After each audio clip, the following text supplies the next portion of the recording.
Well, welcome everyone to week 3 of our 4-week mini-series of deck tech videos covering the Monarch Blitz decks recently released for Flesh and Blood.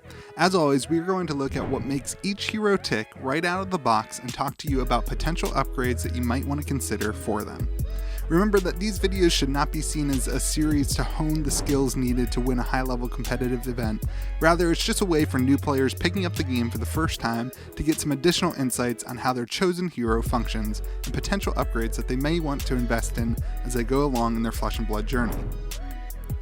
Before we get started today, I want to give a quick shout out and mention that the professor from Tellurian Community College has given us a great video answering the question, is it worth it to buy a Monarch Blitz deck?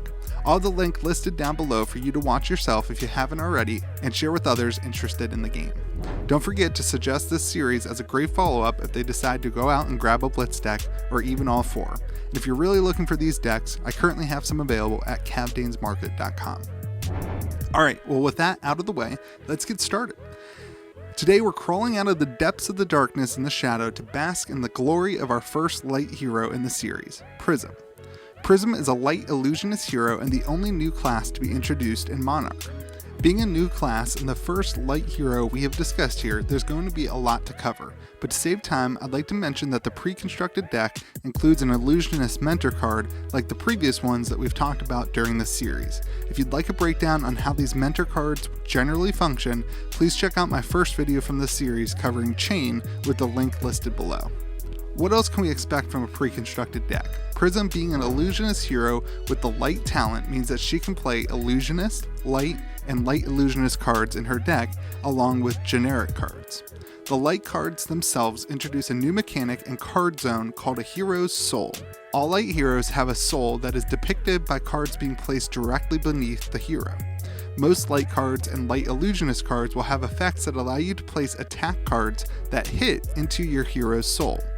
Cards in your hero's soul will be used to trigger Prism's activated ability, a once per turn instant for 2 resources that reads, banish a card from Prism's soul, create a spectral shield token.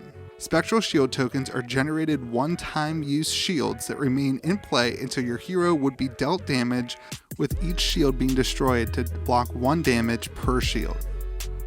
These are the backbone to Prism's versatility and highlight one of the 3 new things that Illusionist class introduces to Flesh and Blood. The tokens themselves seem like a great way to mitigate damage in a pinch, but they are much more than that. Prism's weapon, Iris of Reality, does not have an attack value on its own. Instead, Prism uses this orb to turn those spectral shield tokens into weapons with a static ability that reads, during your action phase, illusionist auras you control are weapons with an attack power of 4, and once per turn for 3 resources, they attack and go again. With the spectral shields being auras, this effectively turns each one into a 4 attack power weapon with go again. Note that this static text ability is added to each aura you have in play. You can actually swing with each aura you have in play and can afford the cost to do so once per turn. Additionally, the ability works for regular auras that you put in play on top of any spectral shield tokens that you have out. Circling back to the 2 things that the Illusionist class introduces in Flesh and Blood, we have 2 new keywords, Spectra and Phantasm. While not applied to every Illusionist card, you'll find Spectra is applied to Illusionist auras and Phantasm is applied to Illusionist attacks.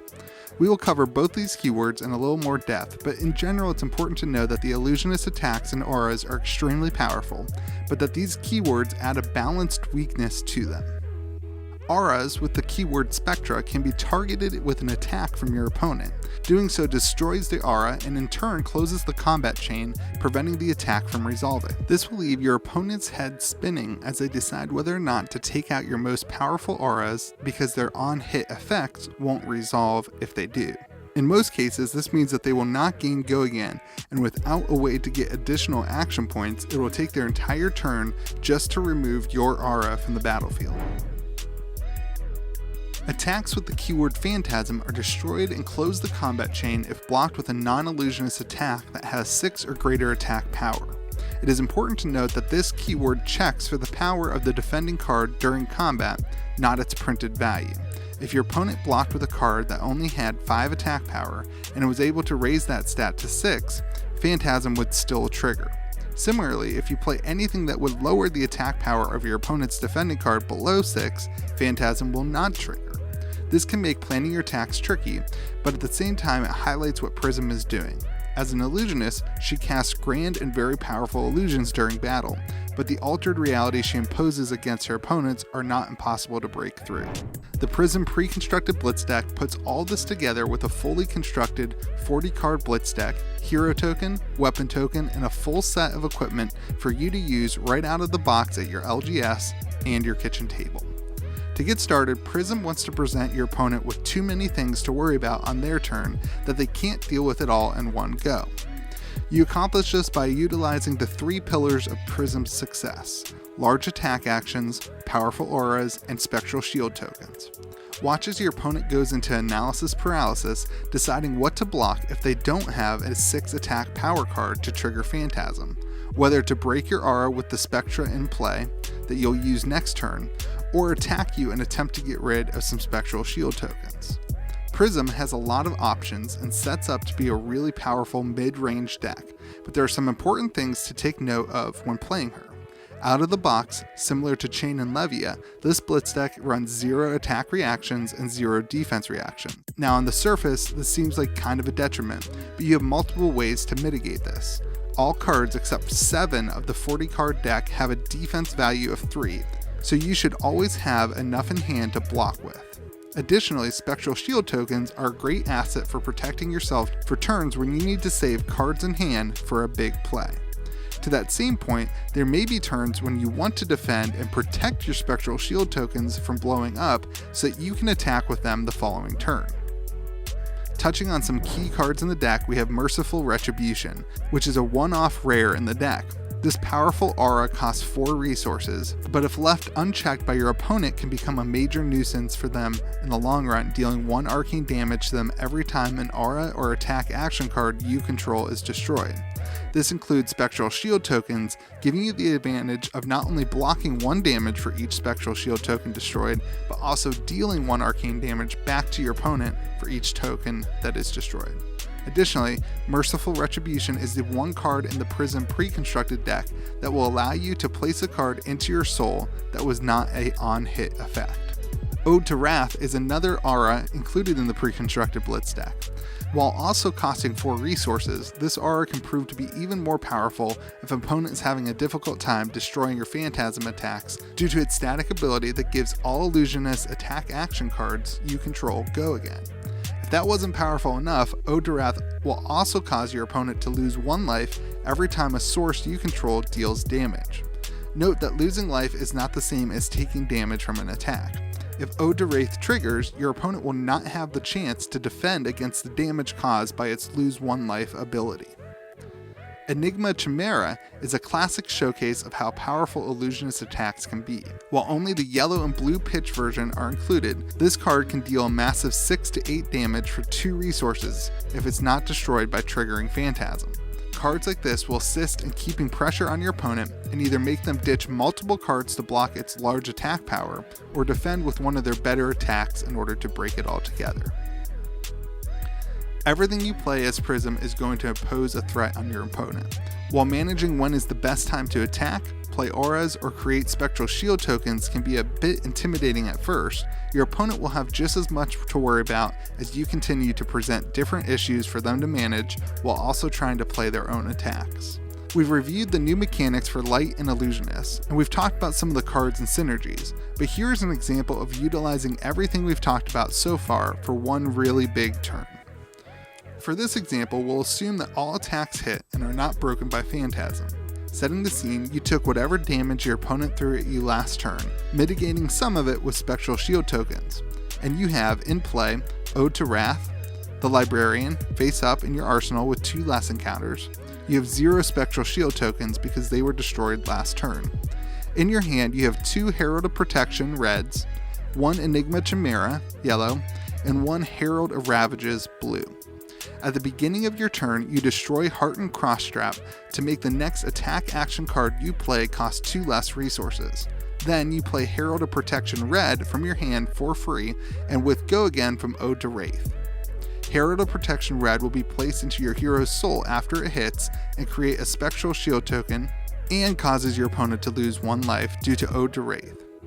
If this wasn't enough, the Librarian will also trigger from you creating a Spectral Shield token, giving you your 3rd lesson counter, and you'll draw your card, getting a War-Tune Herald blue. After drawing, the Librarian will be banished because it now has 3 lesson counters, and you'll grab Prism specialization card called Herald of Judgment from your deck and place it face up in your arsenal. With Go Again, you play your 2nd Herald of Protection red from hand, pitching Herald of Ravages blue, adding another card to your soul, creating another Spectral Shield token, and causing your opponent to lose another life with Go Again. Continuing with the onslaught, you pitch War-Tune Herald blue to play Herald of Judgment from your arsenal, adding another card to your soul, and turning off your opponent's ability to play cards from their banish zone until the end of their turn. Your opponent loses another life, and you finish things up with Go Again, using your 2 floating resources to play Enigma Chimera from your hand, causing your opponent to lose another life after it hits. Unblocked, this insane combo deals 31 total physical damage and creates 2 Spectral Shield tokens. Of course, this setup is not very likely and definitely not what you should be trying to set up for every single game that you play with Prism, but it does highlight a lot of the card synergy between the Mentor, auras, specialization card, included equipment, and other key cards in your deck.